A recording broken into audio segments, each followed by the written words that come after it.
ঘরে বানিয়ে নিলাম একদম পারফেক্ট একটা তুলতুলে স্পঞ্জ কেক।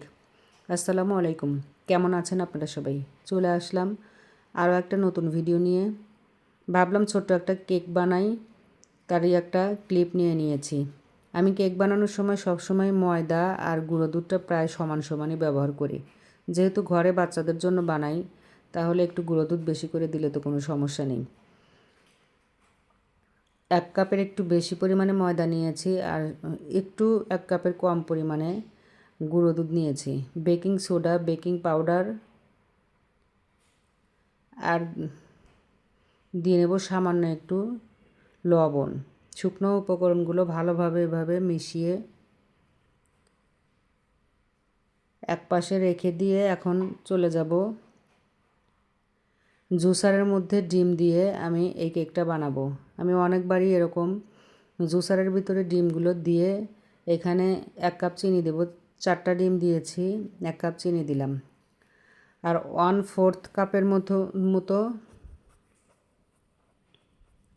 সয়াবিন তেল দিয়ে দিয়েছি।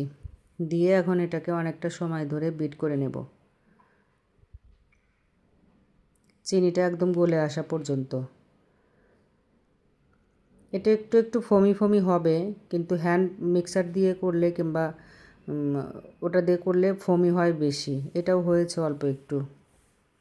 শুকনো উপকরণের সাথে লিকুইডটা মিশিয়ে দিয়ে ভালোভাবে শুকনো উপকরণটা নেড়েচেড়ে ব্যাটার বানাতে হবে। কেক বানানো খুবই সহজ। যারা আমরা কেক বানাতে পারি আমাদের কাছে খুবই সহজ, আবার যারা পারে না তাদের কাছে এই কাজটাই অনেক কঠিন কাজ। আমি তো অনেক দিন ধরে স্পঞ্জ কেক শুধু বানাই না, আমি সবসময় এখন বাচ্চাদের জন্য পেস্ট্রি বানাই বাসায়। স্পঞ্জ কেকটা শুধু খাওয়ার জন্য বানানো খুবই কম হয়। একটু ভ্যানিলা এসেন্স দিয়ে দিলাম। সব কিছু মেশানো শেষ হলে একটা মল্ডে এখন ঢেলে দেবো। আগেই আমি প্রিহিট হওয়ার জন্য একটা ফ্রাই প্যান চুলায় দিয়ে নিয়েছি। আমি এটা চুলাই বানাবো, বেক করব চুলায়। এটা মেশানো হয়ে গেছে, ব্যাটারটা বানানো হয়ে গেছে। মল্ডের মধ্যে একটা কাগজ দিয়ে তেল ব্রাশ করে রেখে দিয়েছিলাম। এখন ব্যাটারটা ঢেলে দিচ্ছি। একটু ট্যাপ ট্যাপ করে নেব, যে ভিতরে বাবলস থাকলে সেটা যাতে বের হয়ে যায়।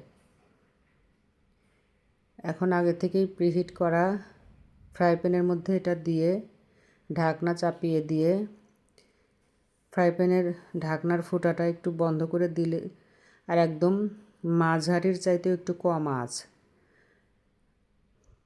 দিয়ে এটাকে 40 মিনিটের জন্য বসিয়ে দিতে হবে। আমি মাঝখানে ঢাকনা উঠিয়ে একবার আঙ্গুল দিয়ে দেখেছি, এই কারণে ওইখানে ফুটোর মতো হয়েছে। আমার কেকটা কিন্তু হয়ে গেছে। কেকটা আরও একটু সময় চুলায় রাখলে নিচের কালারটা ভালো আসতো। আমার আগেই নামানো হয়ে গেছে, একটু কালারটা হালকা এসেছে। মল্ড আউট করে নিচ্ছি কেকটা আমি একদম গরম অবস্থায়।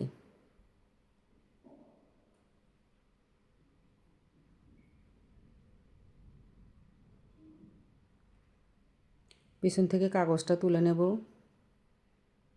এমনিতে খুবই সুন্দর সফট এবং টেস্টি একটা কেক হয়েছে, কিন্তু কালারটা শুধু একটু হালকা হয়েছে। আমি গরম অবস্থায় এটাকে পিস পিস করে কেটে নিচ্ছি।